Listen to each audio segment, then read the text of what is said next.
está en el marco de los estudios que hemos estado dando, tanto Pastor como yo, de principio, respecto de la vida de la Iglesia, amén, asuntos de la Iglesia, y en este momento, digamos, nos quedan un par de temas.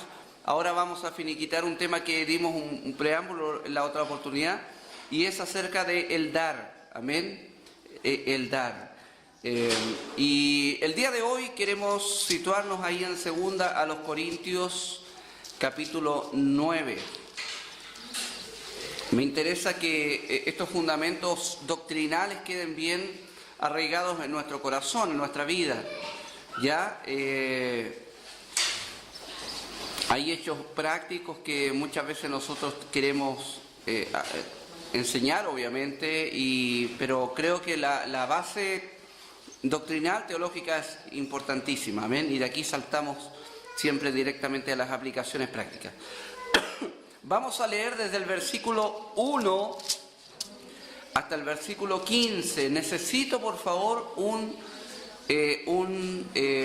voluntario que lea todo el capítulo 9, por favor. ¿Alguien se ofrece?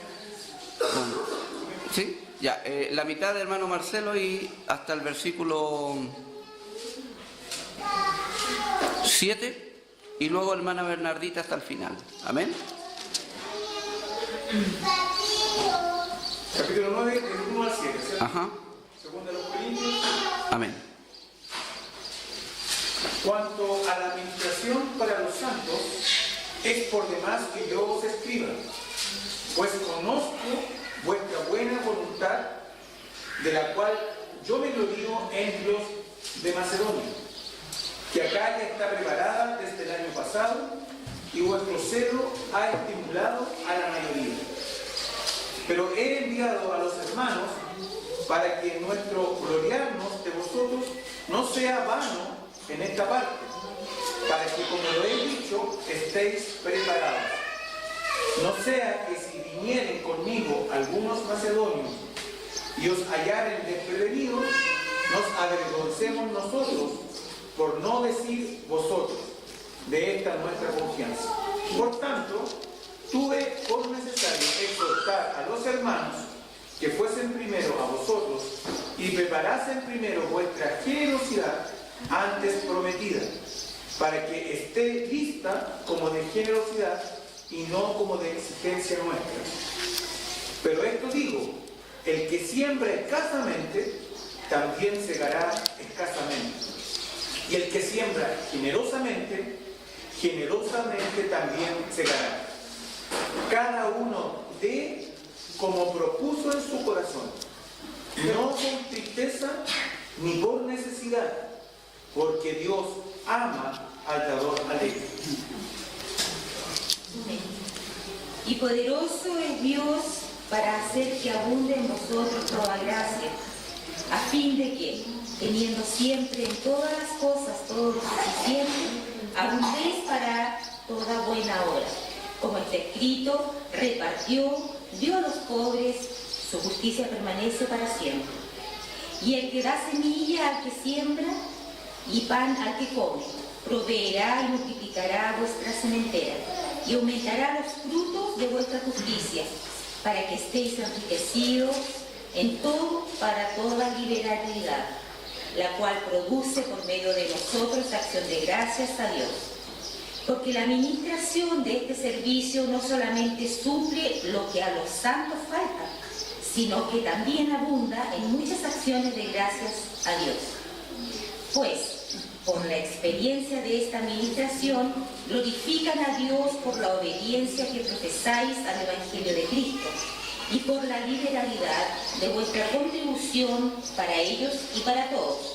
Asimismo, en la oración de ellos por vosotros, a quienes aman a causa de la superabundante gracia de Dios en vosotros. Gracias a Dios por su don y de Pablo. Amén. Amén. Gloria al Señor. Qué precioso capítulo. Este capítulo es la continuación, obviamente, del tema que está ya exponiendo el capítulo 8.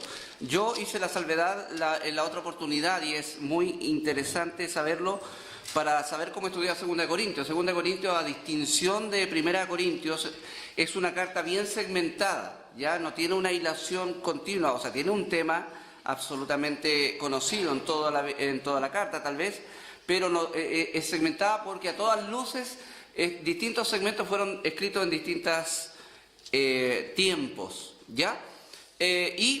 Uno de los segmentos es el capítulo 8, capítulo 9, que habla acerca de la ofrenda a los santos. Ofrenda que está en el marco de suplir una necesidad de los hermanos de Jerusalén.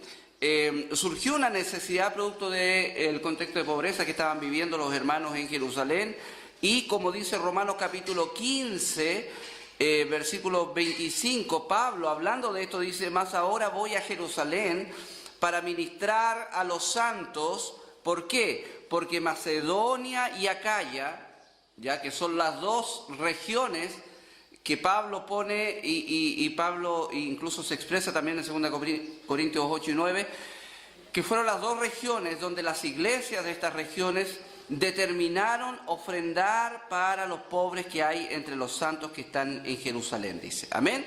Por lo tanto, las iglesias de Macedonia, como lo son Tesalónica, Filipos, Berea, y de Acaya, como es Corinto, Cencrea, ¿ya? Son las iglesias que determinaron en conjunto apoyar y suplir esta necesidad.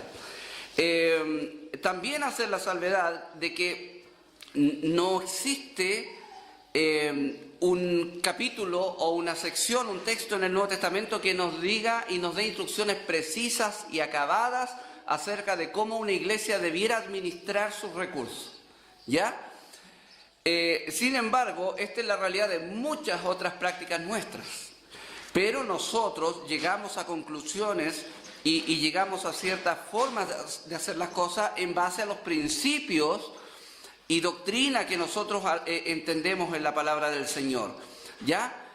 Por lo tanto, capítulo 8 y capítulo 9, si bien es cierto, tiene que ver con una ayuda para los santos que están en pobreza en Jerusalén. Sin embargo, estos principios que están aquí y otros muchos que están en toda la Biblia nos sirven para elaborar nuestra forma de hacer las cosas en cuanto a la economía en la iglesia. Amén. Los principios están ahí. Por lo tanto, es una buena fuente de cómo nosotros necesitamos funcionar respecto a las ofrendas. Y justamente en la forma de funcionar que el Nuevo Testamento nos da es las ofrendas voluntarias. Amén. Las ofrendas voluntarias. El título de esta clase es: Dios quiere que seamos dadores alegres. Amén. Dios quiere que seamos dadores alegres. Amén.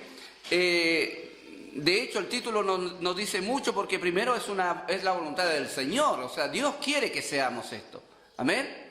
Es Dios que tiene la intención de que nosotros nos convirtamos de alguna manera, en que nosotros reproduzcamos la actitud que Dios tiene con nosotros.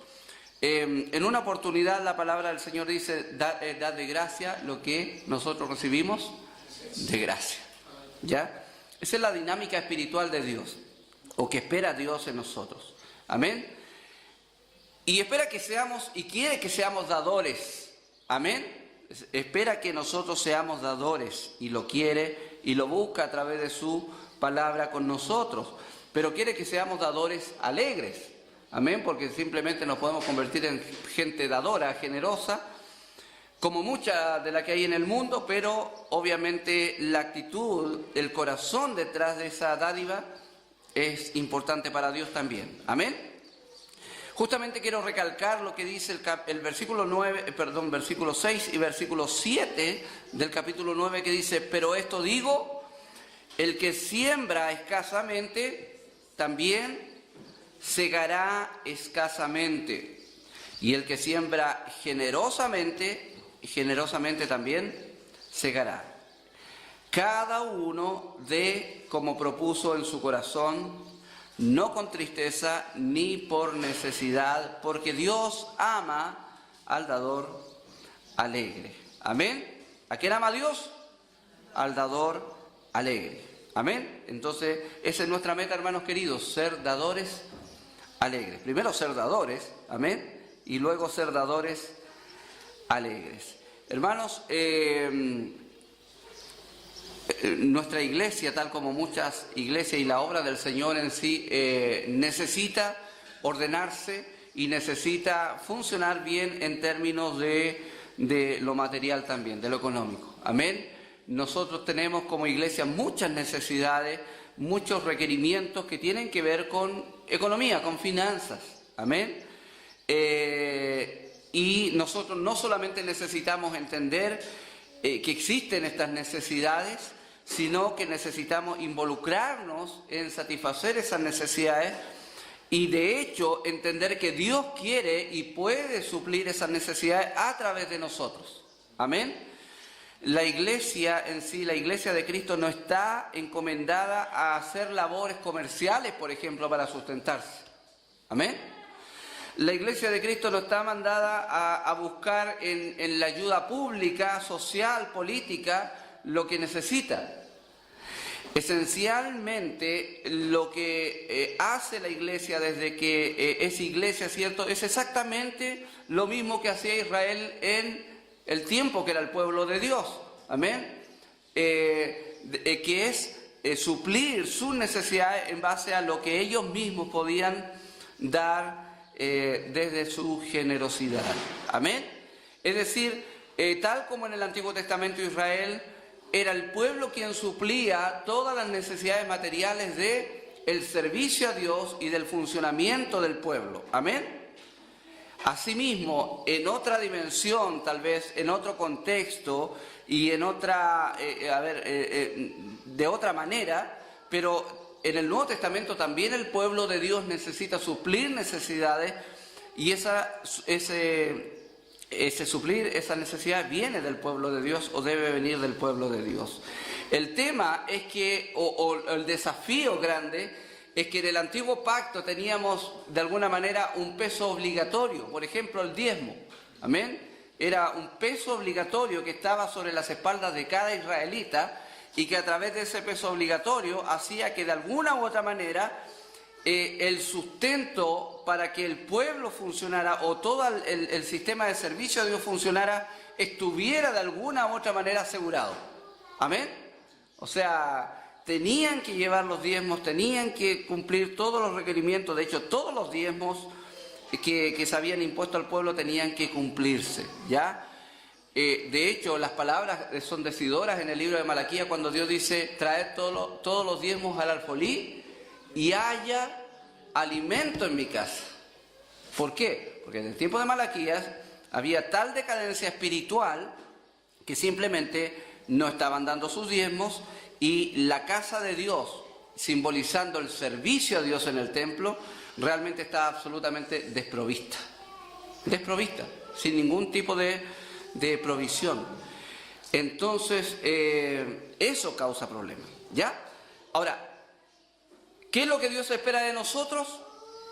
Ahora que asumamos voluntariamente, no tenemos ninguna imposición legal, amén, no hay ninguna ley que nos diga: mira, tienes que pagar este tanto, cada tanto tiempo a la iglesia, etcétera, etcétera. Pero sí, hermanos míos, la necesidad que hay en el servicio a Dios sigue existiendo, amén, y la forma de suplir esa necesidad sigue vigente. ¿Cómo es? A través de los recursos que el pueblo de Dios mismo otorga al servicio a Dios. Amén. Entonces, lo único que nos falta es convertirnos en eso, en dadores alegres. Amén. Dadores alegres. De esa forma es que opera la obra del Señor. Hermanos, no nos engañemos por dos cosas. Número uno, no nos dejemos llevar ni engañar por el abuso que hay en el contexto de muchas iglesias con el tema de plata. Amén. Porque en algunos sectores hay abuso, derechamente un abuso. Amén. Derechamente están lideradas muchas organizaciones por gente que está en busca del dinero. Y tal como Pedro lo dice ve a las almas como fuente de ganancia, como mercadería. ¿Ya? Hay movimientos que realmente se organizan en base a ese deseo de plata. ¿Amén? Muy conocidos son movimientos que manejan millones de plata, ¿cierto? Pero que obviamente solamente es el interés. Ya hace mucho tiempo se dio a conocer en un documental que se hizo acerca de Benny Hinn, por ejemplo, que como ellos, el departamento de finanzas de la iglesia donde estaba Benny Hinn, veían ahí cómo estaban todas botadas las peticiones de oración, los sobres de peticiones de oración estaban todos botados en el suelo, porque ya habían sacado el dinero, ya habían recolectado el dinero que venía dentro de las peticiones de oraciones, y el dinero lo habían sacado, recolectado, y las peticiones de oración estaban botadas en el suelo. ¿Me entienden? ¿Y por qué pasa eso? Porque, hermanos, hay quienes hacen comercio de la religión. Amén. Como dijo Pablo, y lo dijo tristemente, llorando, dijo, incluso dentro de la iglesia hay muchos que son enemigos de la cruz de Cristo. Amén. Entonces, sin embargo, esto no debe llevarnos a pensar de que el tema dinero, finanzas, no debe ser parte de nuestra realidad. Debe serlo, porque es parte de lo que la Biblia nos enseña. Amén.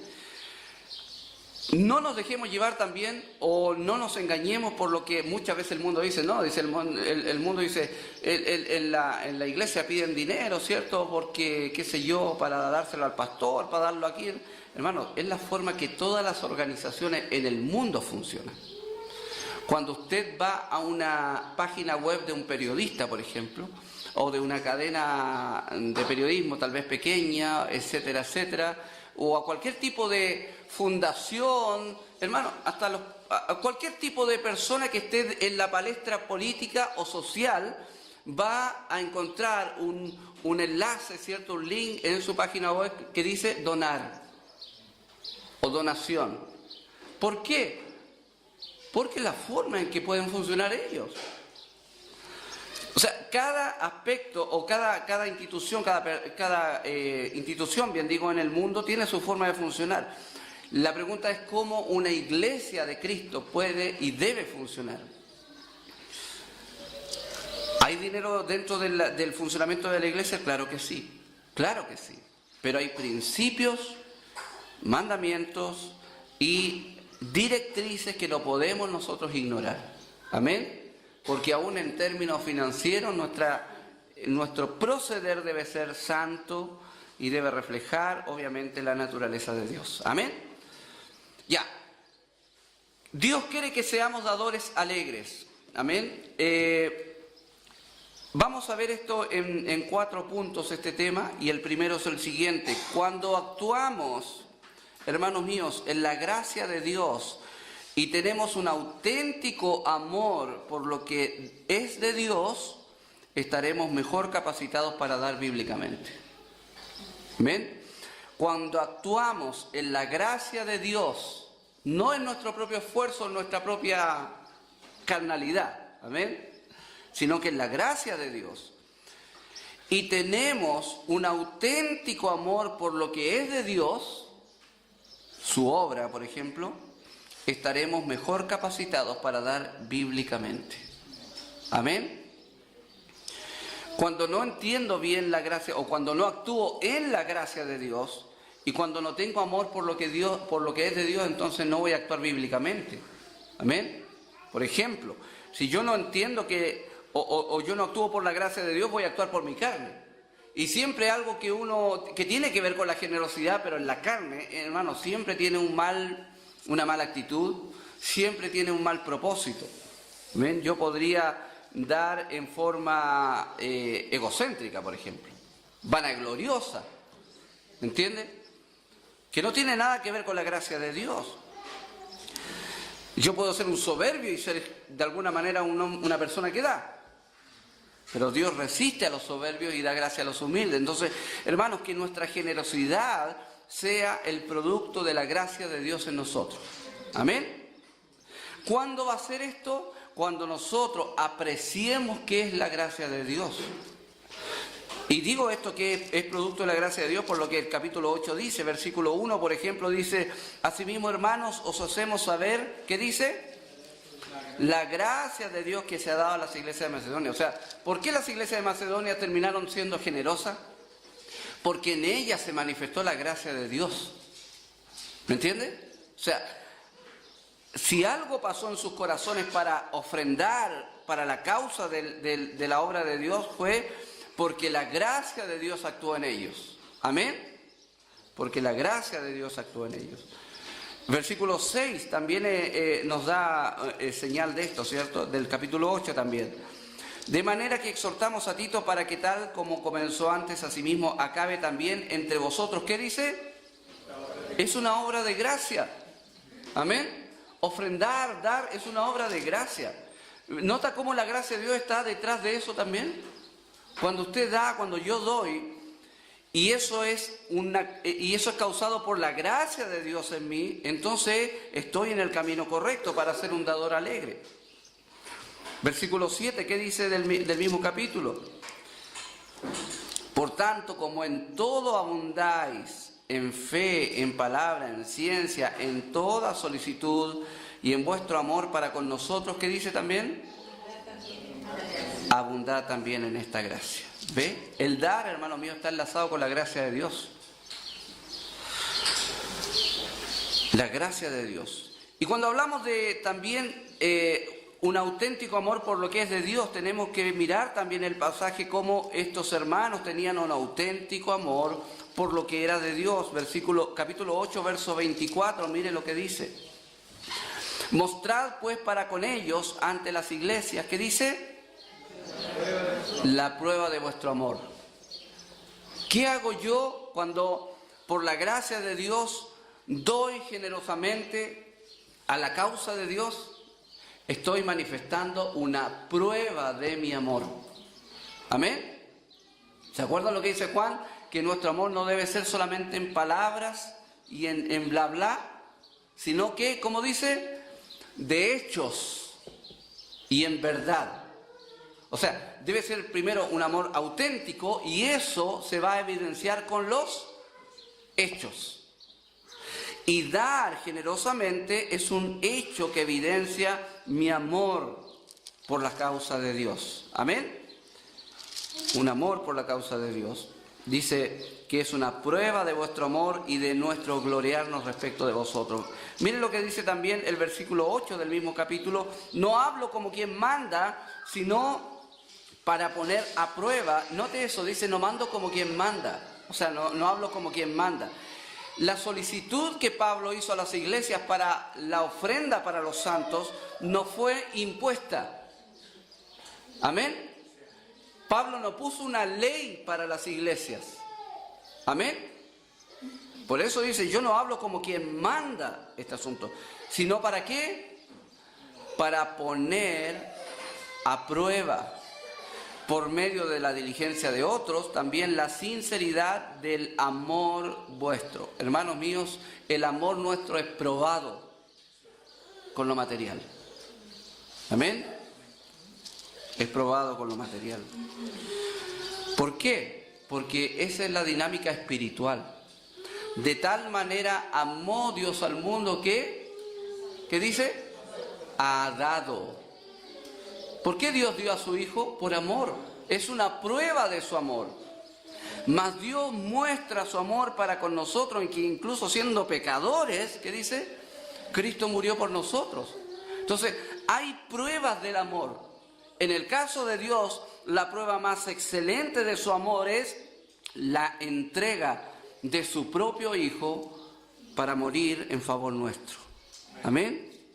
De tal manera que, hermano mío, la mayor prueba de nuestro amor personal, en muchos sentidos, como de mi amor a mi esposa, a mis hijos, a mi congregación, a mi pastor, ¿cierto? A mis hermanos, en todo sentido, a mi prójimo, a mi enemigo, amén. En todo sentido, el amor que yo tengo debe evidenciarse. Número uno, amén. Y la mayor forma de evidenciar ese amor es el sacrificio personal, es la entrega personal por el otro. Amén. Es la entrega. Entonces, el ejemplo más perfecto de esto es Cristo. Por eso es que está este versículo ahí en el capítulo 8 que dice, porque ya conocéis la gracia de nuestro Señor Jesucristo. Amén. Que por amor, ¿notan los dos conceptos? La gracia, el amor. Hermano, lo que hizo Cristo es muestra de su amor. Amén. ¿Por qué lo hizo? Por su gracia. Cuando habla de gracia implica algo que no se merece. Amén.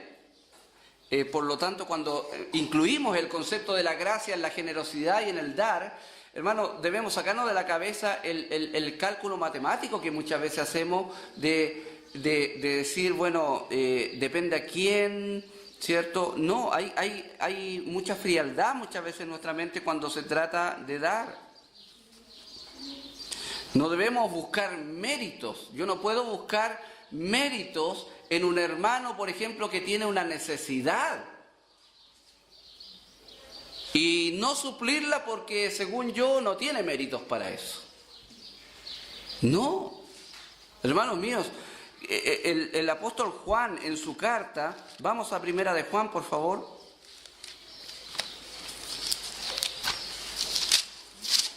Primera de Juan.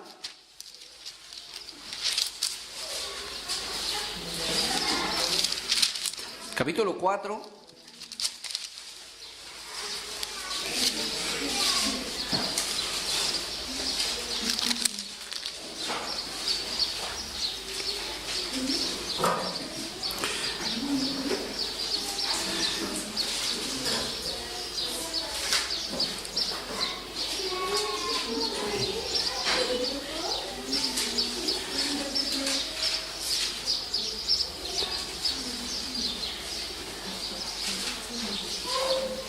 déjeme buscar el verso porque no lo tengo aquí, lo tengo mal apuntado.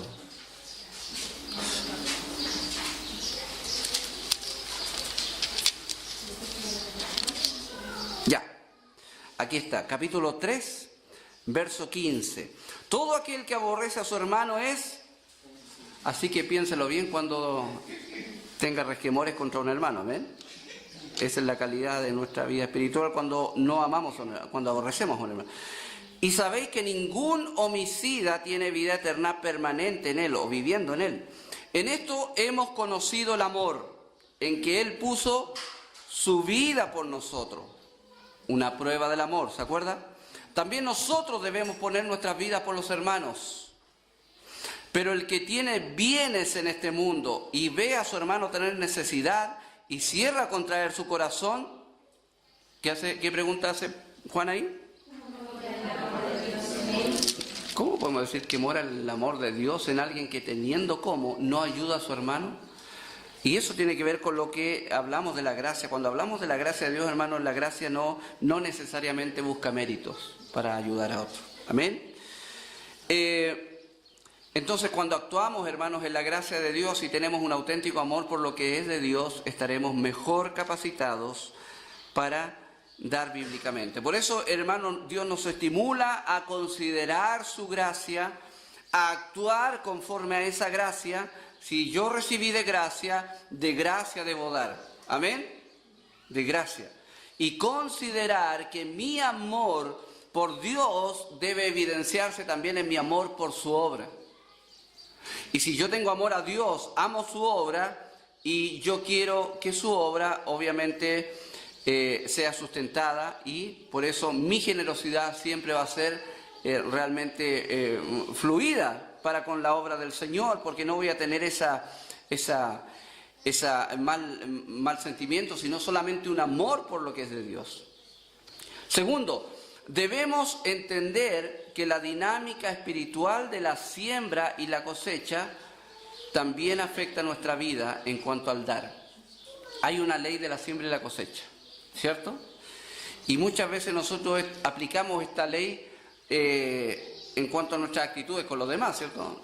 La ley, si lo que siembro cosecho, entonces yo voy a sembrar, qué sé yo, respeto para que me respeten.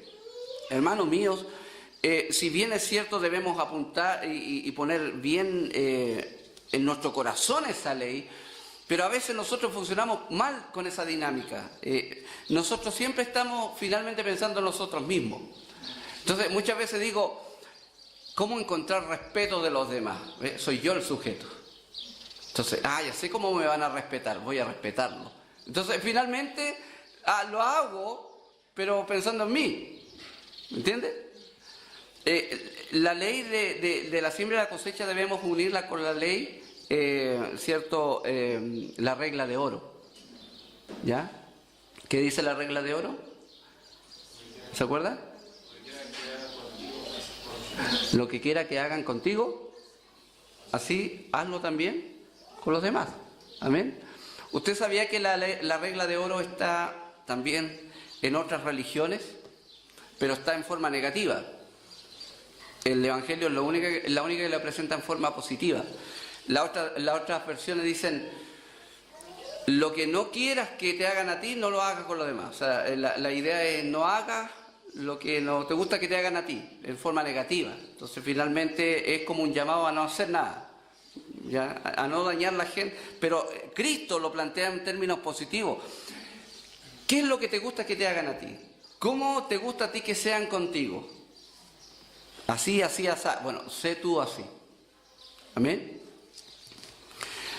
¿Cómo le gusta que en la iglesia lo traten? Bueno, trata así en la iglesia, ¿me entiende?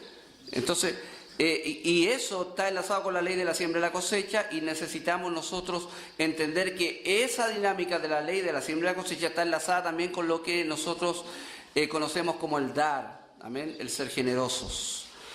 Y lo dice el versículo 6, pero esto digo, el que siembra escasamente, también segará escasamente. Amén. ¿Y qué más dice? Y el que siembra generosamente, generosamente también segará. Y va ahora el Roberts, y en los años, bueno, no recuerdo, 60 será, Oral Roberts, conocido por la Catedral de Cristal, ¿cierto? Mentor de John Maxwell, un autor cristiano, y que él fue quien incrustó y estableció el pensamiento positivo en la iglesia evangélica, y justamente con esta idea de la dinámica de siembra y cosecha. Entonces él tomó esta idea y la planteó en términos económicos y financieros y dijo, y la interpretó de esta manera: si yo siembro 1.000 pesos, voy a cosechar 10.000 pesos. Si yo siembro 10.000 pesos, voy a cosechar 100.000 pesos. Entonces él estableció una regla económica en donde se colgaron todos los demás, ¿cierto?, que después fueron los quienes promocionaban y abrazaron el Evangelio de la prosperidad, que es esto de hacer negociado con Dios, que yo doy cierta cantidad para que Él me retorne, me reembolse una cantidad mucho más superior, ¿cierto?, de lo que yo le di. Entonces, él tomó esta idea y, de hecho, le llamaba a las ofrendas semillas. ¿Ya? ¿Quién quiere sembrar acá? Así se hacían los cultos. ¿Quién quiere sembrar hoy día? Siembre un auto, siembre una casa. Mire, y el desafío era apelando no a la regla de oro, o sea, no a la norma de siembra y cosecha, a la regla, sino apelando a la codicia de la gente. Porque apelaba al hecho de que tú podrías tener mucho más de lo que vas a dar. Entonces, ¿cuál era la motivación del dador, del ofrendante? Hacer negocio con Dios. Eso es un pecado gravísimo, hermanos queridos. Por lo cual los caminos de Dios han sido blasfemados por los incrédulos. Hermanos, que el Señor nos aleje y nos guarde de eso. Hermanos, cuando dice el que siembra escasamente o el que siembra generosamente, no tiene nada que ver con eso. Amén. De hecho, la palabra que se traduce generosamente es una palabra que es eulogia, de donde viene nuestra palabra para elogiar, que es hablar bien de alguien. Y a lo que se refiere esencialmente es a una ley de siembra y cosecha, pero en términos de que cuando yo doy generosamente a la causa de Dios, a la obra de Dios, motivado por la gracia de Dios, mostrando mi amor por las cosas de Dios, entonces Dios se va a preocupar de bendecirme.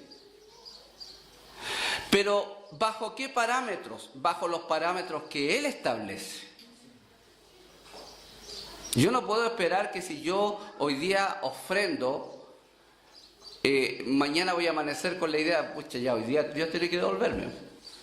¿Por qué? Porque tarde o temprano voy a llegar a la idea mental de un día va a escasear, voy a sufrir carencia, y ¿sabe lo que voy a tener en mi corazón?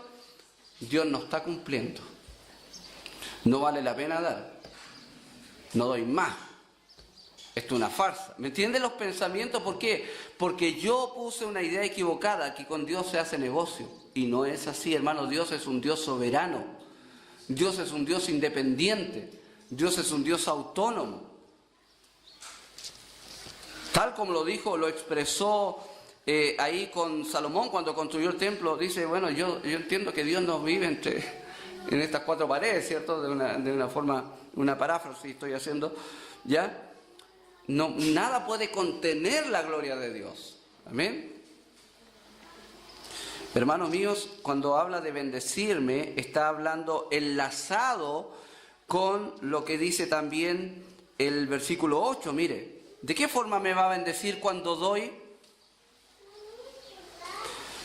De esta forma: poderoso es Dios para hacer que abunde en vosotros, ¿qué? Toda gracia. Primera bendición que me da el Señor cuando soy generoso, dadivoso. Su gracia abunda en mi vida. Amén. Pero ¿qué hace la persona, o qué piensa la persona que está inmersa en el Evangelio de la Prosperidad? Yo no quiero gracia, quiero plata. ¿Ya? Como un falso profeta dijo alguna vez, yo no quiero las calles de oro en el cielo, las quiero aquí. Entonces, el Señor dice que va a abundar la gracia, a fin de que teniendo, ¿qué dice? Miren lo que dice. Teniendo, y miren, ¿qué palabra ocupa? Siempre. ¿Y qué más dice? En todas las cosas. Y miren lo que dice.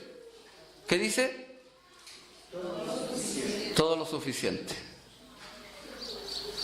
Hermano, usted que ha sido generoso, dígame, ¿usted puede dar testimonio de esto? Siempre, en todas las cosas, ha tenido siempre lo suficiente. Entonces Dios lo está bendiciendo, hermano. Ahí se explican las palabras de Pablo que dice, teniendo sustento y abrigo, hermano, estemos contentos con esto. Y eso no es una expresión de resignación, es una expresión de gozo. Hermano, qué precioso es entender que Dios se preocupa de mi vida. Pero dígame, sí o no, que sufrimos más cuando nosotros somos poco generosos, cuando nosotros damos con calculadora, con reticencia, buscando méritos. Hermano, eso provoca en nuestro corazón angustia. Por eso es que Dios quiere que lleguemos a ser dadores alegres. Amén. Entonces, tiene que ver con lo que dice Proverbios, hermanos míos. ¿Se acuerda de Proverbios 3, muy conocido? ¿Qué dice? Capítulo 3, versos 9 y 10. Dice, honra a Jehová con tus bienes. ¿Qué dice? Ya, pero ¿cómo empieza el versículo? Honra. Hermanos míos, a veces nosotros damos sin la intención de honrar a Dios. Muchas veces damos por otras motivaciones. Para que no me digan nada, típico, ¿cierto? Todos van a ofrendar menos yo. A lo mejor lo poco que puedo dar, pucha, lo van a... ¿Me entiende? Entonces empezamos a hacer una... No, usted cuando dé, yo cuando doy debo honrar a Dios. Ese es mi enfoque. Cuando nosotros damos en la iglesia, debemos estar conscientes de que esa ofrenda, esa recolección de ofrenda suple, por ejemplo, quienes trabajan en la finanza aquí en el Ministerio de Finanzas, hay que suplir el sueldo pastoral, hay que suplir ¿qué otra cosa? Arriendo, luz, bueno, todo, un sinnúmero de cosas que tienen que ver con el funcionamiento de nuestra organización. Amén. Por lo tanto, yo no puedo vivir como los pajaritos y pensar que nuestra iglesia va a funcionar, ¿cierto? ¿En base a qué? En base a... No, debe funcionar en base a muchas veces esta necesidad de dinero, ¿ya? O de cosas materiales. ¿De dónde vienen? De nuestra generosidad. Amén. Pero dice, honra a Jehová con tus bienes. Cuando yo doy honrando a Dios, cuando yo doy, no poniendo en mi corazón otro pensamiento que la honra a Dios, y con las primicias de todos tus frutos, ¿qué dice versículo 10? Serán llenos tus graneros con abundancia y tus lagares rebosarán de mosto. Esto traducido en el contexto cultural de esos tiempos, ¿sabe lo que significa? Todo lo necesario, todo lo suficiente. Amén. Pero ¿qué hace el Evangelio de la Prosperidad? Distorsiona esto. Y dice, Dios va a llenar tu casa de cosas, Dios va a llenar... No, siempre el lenguaje tiene que ver con Dios se va a preocupar de tu vida. No con Dios te va a hacer el más rico de todos. No tiene nada que ver con eso. Amén.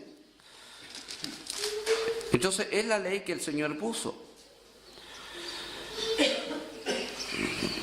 Entonces no tiene nada que ver con el Evangelio de la Prosperidad. Es exactamente lo mismo que dijo Cristo, Lucas capítulo 6. Lucas capítulo 6.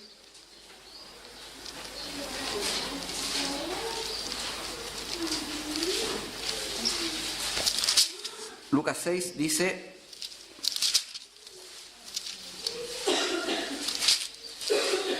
versículo 37, este es el contexto. ¿Ya? Ahí está la regla de oro, un poquito antes, ¿cierto? ¿Se acuerda? En el fondo esto responde a la pregunta, ¿cómo debo ser yo como cristiano? ¿Cómo debo ser como discípulo? Bueno, todo esto, amén, un sinnúmero de cosas. No juzgar para no ser juzgados. Paréntesis, esta palabra juzgar tiene que ver con juzgar para condenar. No juzgar discerniendo un asunto, amén, porque Pablo dice, yo al tal lo he juzgado ya, ¿ya?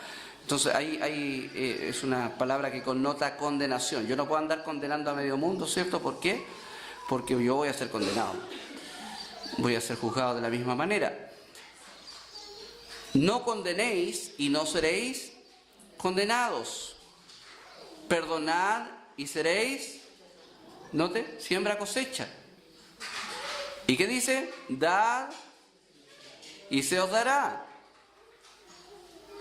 Medida buena, eso es lo que va a retornar, apretada, remecida y rebosando darán en vuestro regazo, porque con la misma medida con que medís, os volverán a medir. Esto tiene un contexto también cultural. Antiguamente, en los tiempos de Cristo, uno cuando iba a comprar grano, llevaba una ponchera, ¿cierto? Entonces con una parte de la vestimenta se ponía así y el individuo que vendía le echaba el grano ahí en su polerita. Ya antiguamente en las poleras nosotros traíamos los porotos, así, las lentejas. Entonces, eso quiere decir Cristo. Si tú das generosamente, va a llegar a ti como provisión una medida buena, abundante. Ahí darán en tu regazo. ¿Entiendes? Ese es el mismo concepto. Dios se va a preocupar de tu sustento. ¿Entiendes? La misma idea. Si tú das, Dios se va a preocupar de tu sustento. Por el contrario, si no doy, si no tengo un corazón generoso, entonces Dios va a permitir en mi vida muchas cosas, pero va a hacer cumplir esta ley de siembra y cosecha. Si yo juzgo, ¿qué va a pasar? Voy a ser juzgado. Si yo condeno, voy a ser condenado. Si yo no perdono, yo no voy a ser perdonado. Si yo no doy, no va a llegar a mi regazo nada. ¿Entienden? Ese tiene que ver la idea de siembra y cosecha. Por eso el capítulo 9 dice, el que siembra escasamente segará. Amén. No es una invitación al negocio espiritual, es una invitación a la generosidad cristiana. Amén. Mire, quiero mostrarle esto que dice, poderoso es Dios, versículo 8 del capítulo 9, poderoso es Dios para hacer que abunde en vosotros toda gracia, a fin de que teniendo siempre en todas las cosas todo lo suficiente, abundéis para toda buena obra. ¿Qué dice el versículo 12? Para que estéis enriquecidos en todo para toda liberalidad. Eso lo vamos a apuntar después.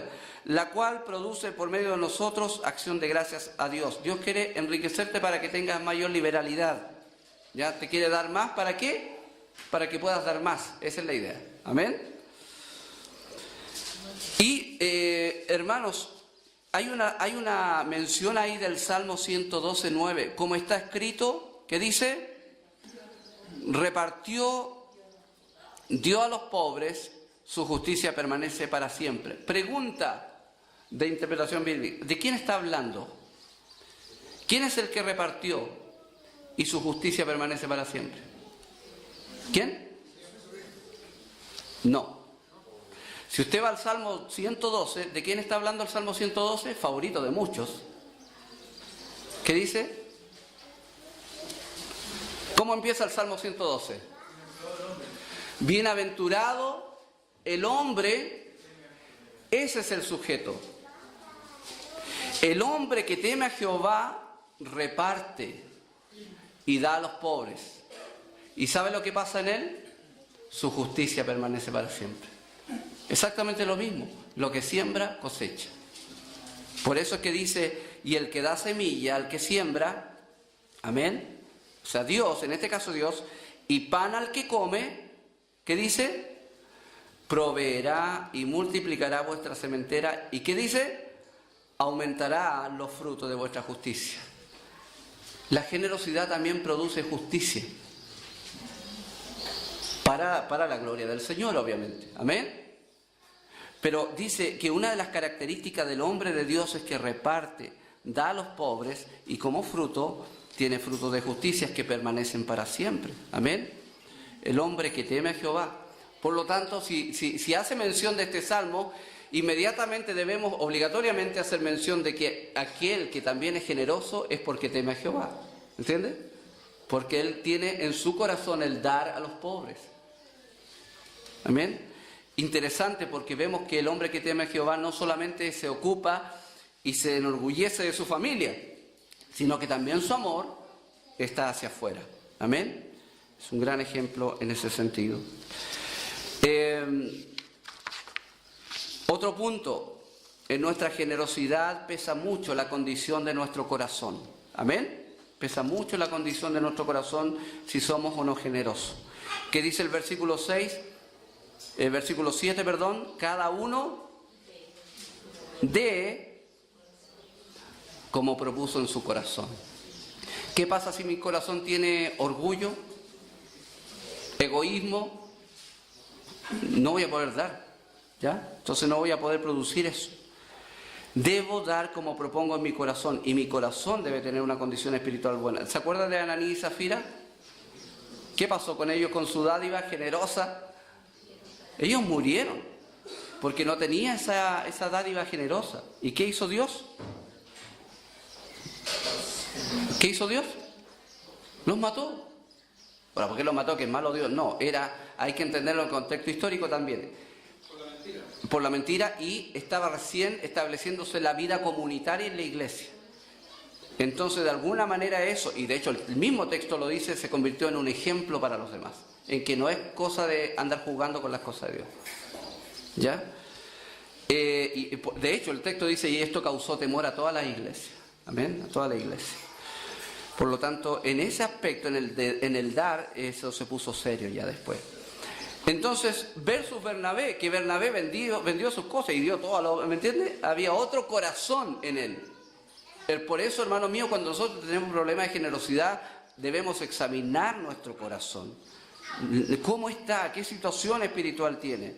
¿Por qué? Porque el dar se propone primero en el corazón. Y si yo no tengo un corazón delante del Señor sano espiritualmente, hermano mío, nunca voy a dar. Porque siempre voy a estar diciendo, más plata para la iglesia, más plata para el pastor, otra vez pidiendo. Siempre va a haber, ¿por qué? ¿Dónde está el problema? ¿En que yo soy el único que veo los cálculos reales y me escandalizo por cosas? No, es porque hay un problema en mi corazón. Amén. En mi corazón, entonces eso debo ponerlo delante del Señor. Éxodo 25, mire lo que dice. ¿Se acuerda de cuando comenzaron a reunir las ofrendas para el tabernáculo? Ya, ¿qué dice? Capítulo 25. Bueno, habla de todo lo que se pidió, pero mire, versículo 1 y 2. Jehová habló a Moisés diciendo: di a los hijos de Israel que tomen para mí ofrenda de todo varón que la diere de su voluntad. ¿Qué dice? De corazón. Tomaréis mi ofrenda. Amén. De corazón. ¿Cómo se da una ofrenda? De corazón. Y cuando habla de corazón no significa compasión, ¿ya? Porque eso, a veces tenemos esa expresión y la asociamos mal. Tampoco significa consentimiento. Corazón en la Biblia, lo vamos a repetir hasta el cansancio, tiene que ver con los actos de la voluntad. ¿Dónde están mis pensamientos? Muchas palabras se ocupan para referirse al ser interno, a nuestra alma. Corazón, mente, alma y todo espíritu. Todo eso tiene que ver con mi ser interno. Es una resolución que voluntariamente yo hago en mi ser interno, en mi fuero interno. Yo decido hacer algo. Eso significa de corazón. ¿Ya? Yo decido hacer algo. Un gran ejemplo de resolución, hermanos míos, capítulo 8 de 2 Corintios, verso 3, ¿qué dice? Esto es un gran ejemplo de resolución, de determinación. ¿Qué dice? Doy testimonio de que con gran agrado han dado. ¿Y qué dice? ¡Wow! ¡Qué resolución en sus corazones! ¿Hay esa resolución en nosotros cuando damos? El sustento, las finanzas de nuestra iglesia, ¿dan cuenta de corazones resueltos a dar? ¿O estamos batallando con el presupuesto mes a mes? ¿Me entiende? O sea, la economía de la iglesia refleja que el corazón de los hermanos de la iglesia está pero propuesto, determinado a dar. ¿Somos dadores alegres y eso se refleja en la economía de la iglesia? Muchas veces no. Hermanos míos, son pasos que debemos dar. Creo que parte de la madurez de una iglesia debiera reflejarse en eso. Amén. Creo que su estándar económico no refleja necesariamente su estándar espiritual. Pero sí creo yo que nuestra realidad espiritual sí o sí se refleja de alguna manera en nuestra relación con las riquezas, con las cosas materiales. Amén. La determinación es importante, la actitud es importante. ¿Qué dice? No con tristeza. Amén. ¿Qué significa? No con remordimiento. Esa sensación que usted da y después que, ¿para qué di mucho? Le da una luca nomás. O sea, ¿para qué? ¿Entiende? Ese remordimiento, ese con tristeza, ese con dolor que me cuesta. ¿Ya? No con tristeza. ¿Por qué? Porque la tristeza es síntoma de un mal corazón. Amén. Entonces Dios, la iglesia va a recibir esa ofrenda, pero la pregunta es, ¿Dios recibirá esa ofrenda? O sea, va a llegar al ofrendario, pero va a llegar al corazón de Dios. O sea, glorificará a Dios porque finalmente ese es el propósito de todo. No con tristeza ni por necesidad. ¿Qué significa eso? No bajo presión. Estoy obligado a dar. ¿Qué significa dar bajo presión? Doy porque me obligan a darlo, porque me siento presionado a dar, me siento obligado. No, hermano, las ofrendas son voluntarias. ¿Amén? Voluntarias.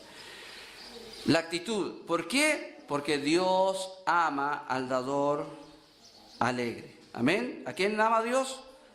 al dador alegre. MacArthur, acerca de esta expresión que Dios ama al dador alegre, dice lo siguiente: Dios tiene un amor especial y único para los que mantienen o se mantienen felices en su compromiso de dar con generosidad. La palabra que se traduce aquí, alegre, es la misma de la cual deriva la palabra hilaridad o risa, ¿cierto? Lo cual sugiere que Dios ama al corazón que está entusiasmado, que se emociona con cada oportunidad en donde practica la generosidad. ¿Entiendes? Que da con entusiasmo, con alegría. Que cuando da, después no queda pensando, pucha, ¿por qué di o por qué di tanto? ¿Me entiende? Que no queda una estela de dudas. No, animosamente y alegremente. Con liberalidad. Versículo 13, ¿qué dice? Pues por la experiencia de esta administración glorifican a Dios. Ese es el propósito. Por la obediencia que profesáis al Evangelio de Cristo y por la liberalidad de vuestra contribución. ¿Qué significa dar liberalmente? Significa dar no voluntario, sino que, a ver, ¿cómo es? Sin límites. Sin límites. Liberalidad es no ser apretado. Es todo lo contrario de ser apretado. Amarrete. ¿Ya? Manito de guagua, como decimos nosotros, ¿cierto? No, liberalidad es todo lo contrario. Es dar y luego que doy, seguir con ganas de dar. ¿Ya? Responsablemente. Amén. Después lo vamos a ver al final. Pero, hermanos míos, la liberalidad a veces es lo que menos hay en nuestra vida. ¿Ya? Eso de dar y sentirnos felices de dar porque glorificamos a Dios.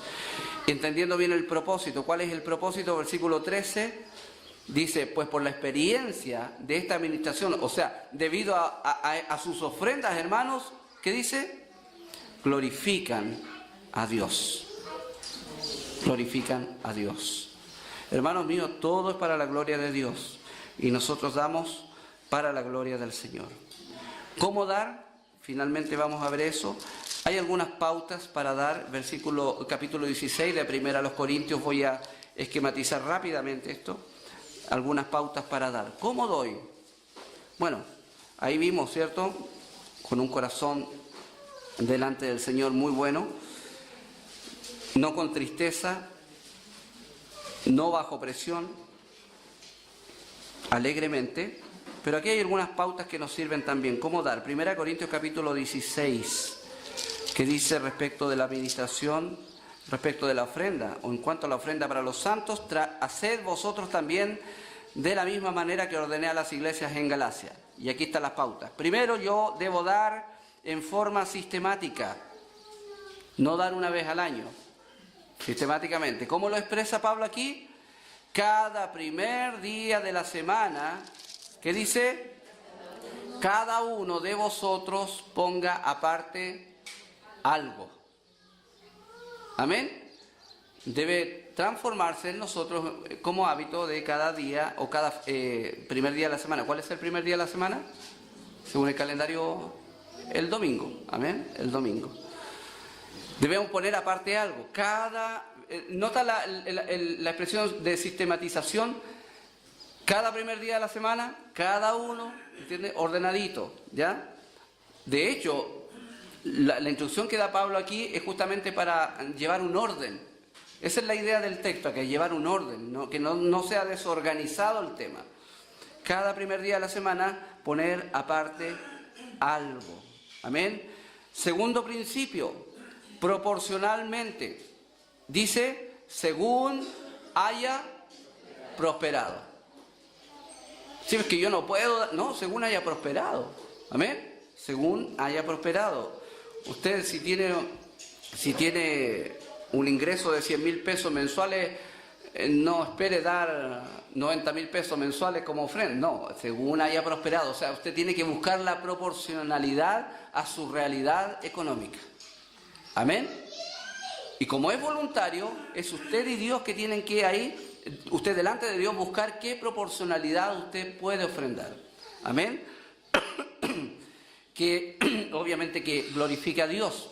Si usted ocupa todo lo que es para su familia, para llevarlo a la iglesia, está desacertando, porque también usted dice la Biblia que tiene que proveer de su casa. Si no lo hace, es peor que un incrédulo. Entonces, todas esas cosas se miden. ¿Cuánto, Señor, delante tuyo es lo que puedo dar? Es lo que podemos dar. Amén. Cada uno según haya prosperado. Ahora, si usted ha prosperado, no se queda ahí abajo con su ofrenda. Amén. Según haya prosperado. Entonces, es dinámico este asunto. Amén. Pero delante del Señor debe, en su conciencia, ser proporcional a su realidad financiera. Amén. Y tercer principio, dedicadamente, en forma dedicada, que dice guardándolo. Y eso habla de dedicación, algo que yo dedico a Dios. ¿Ya? Nosotros muchas veces cometemos el error de que guardamos esto para Dios, pero a mitad de semana lo desguardo, ¿cierto? Me devuelvo, ¿ya? Entonces no estoy haciéndolo en términos de dedicación, ¿ya? No, debemos ser más dedicados en eso, más prolijos. Nosotros somos muy poco dedicados y prolijos en hacer ese tipo de cosas, ¿ya? Entonces, todo esto son principios para saber cómo dar. Hermanos míos, Dios se glorifica en nuestra dádiva, en nuestras ofrendas. Amén. Debemos hacerlo para la gloria del Señor. La iglesia funciona en base a nuestras ofrendas. La iglesia no es parte del presupuesto del Estado la iglesia. Amén. No tenemos auspiciadores, sponsors. No tenemos, ¿cierto? Nadie, ¿no? Nuestro canal de YouTube no tiene todavía tantas visitas como para ganar plata, ¿me entiendes? Hay muchas cosas que uno dice, no, nosotros nos sustentamos en base a la generosidad de nuestros miembros. Amén. Lo que necesitamos hacer es estimular, en base a los principios que la Biblia nos enseña, estimular nuestra generosidad. Amén. Y que en todo esto el Señor reciba la gloria. Amén. Vamos a dejar hasta ahí la enseñanza.